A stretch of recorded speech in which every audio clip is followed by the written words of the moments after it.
Hi, I'm Sherri. I'm the lead coach for the Hospo Health Program. And today is Gratitude Day. This is actually one of my favourite topics in the whole health and wellbeing space, so I'm really excited to get into this content with you. If you've heard about practicing gratitude but don't really understand why, here's a few great reasons. Practicing gratitude will improve your overall health. It will increase serotonin in the brain, which effectively makes us happier and more relaxed. It reduces the anxiety circuit in our brains and increases the efficacy of the feel-good circuits, and also enhances those associated with motivation. It can help decrease inflammation in the body and improve the immune system. In terms of physiology and anatomy, receiving gratitude is the most potent and beneficial form, and practicing gratitude is really easy and only takes a few minutes a day.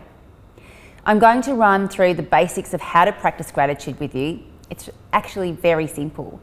But firstly, I'm going to tell you a story. Now, I need you to know I would never normally buy cigarettes for someone, except this one time. About a year ago, I was at my mother-in-law's for a Sunday night dinner. We were missing something. I don't even remember what it was. Clearly, it wasn't important. But I remember thinking it was a drag that I had to go to the supermarket. Anyway, when I got there, I went straight to customer service to ask where the product was. While I was waiting to be served, there was a man before me. He handed the woman a brown paper bag full of change and asked for some tobacco. She counted it and told him he was about $5 short. They then had this really uncomfortable moment where he was pleading with her, and she was essentially letting him know that there was nothing she could do. It was awkward and uncomfortable for everyone. So I said, how much is he short? I'll pay the difference. She looked surprised and relieved, but the look on his face was like he'd just won the lotto.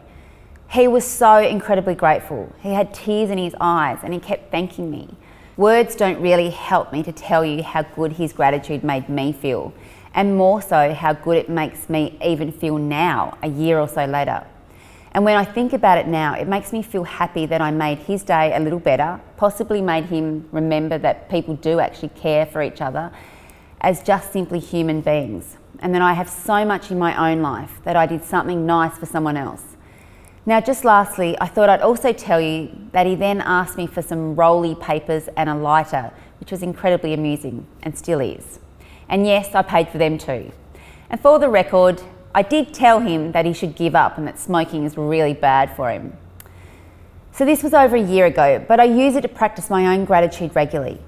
Anyway, that's my story for the day, and now I'm going to get into how you actually practice gratitude. And coincidentally, research tells us that the most effective way to feel happier and more grateful is to use a story.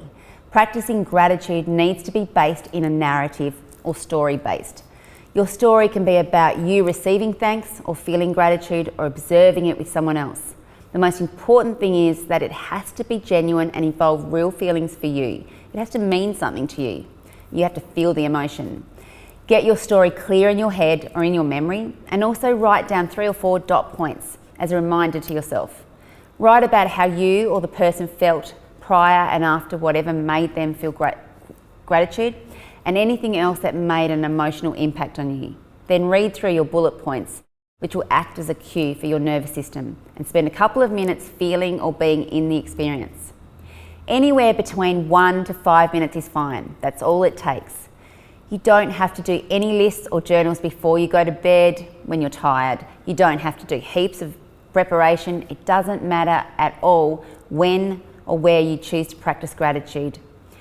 There's no bad time for it. Try to do this practice at least 3 times a week though, and even every day if you can. Research shows that doing this will actually make us happier. So how about you get started on it today? Try to think of a story like mine where you received gratitude and it really pulled at your heartstrings. Make a couple of minutes a day to reflect on it. Also, if you want to test out the theory and see how much happier this practice is making you, then have a look at the Hospo Health website for the happiness survey calculator. Take the survey when you're starting your practice, and then take it again a few weeks later to see if it's actually making a difference for you. So just to recap, if your goal is to feel happier, try some of the following things. Focusing on practicing gratitude using the above process. It's only 1 to 5 minutes and you can start with 3 times a week. Use the happiness calculator on the website, or you can just self-rate. For example, 1, not happy, through to 5, deliriously happy, and set a benchmark and work towards increasing your level of happiness. Share your stories. It's a really nice thing to do and may invoke feelings of gratitude for others. You can do it on your social media or just in conversations with friends and family. Something else you might want to try is writing a gratitude letter. There is research to show that this can actually make people feel happier. This process is fairly simple. The letter needs to be genuine and from the heart. Ideally, it's written to someone who has had a really strong impact on your life, and you're writing to tell them about this and how grateful you are. You then contact the person and preferably read it out loud to them. And of course, other things that can increase your happiness include getting good sleep, regular exercise, spending time with family and friends, and looking after yourself emotionally. So give gratitude a try. It's a really powerful tool.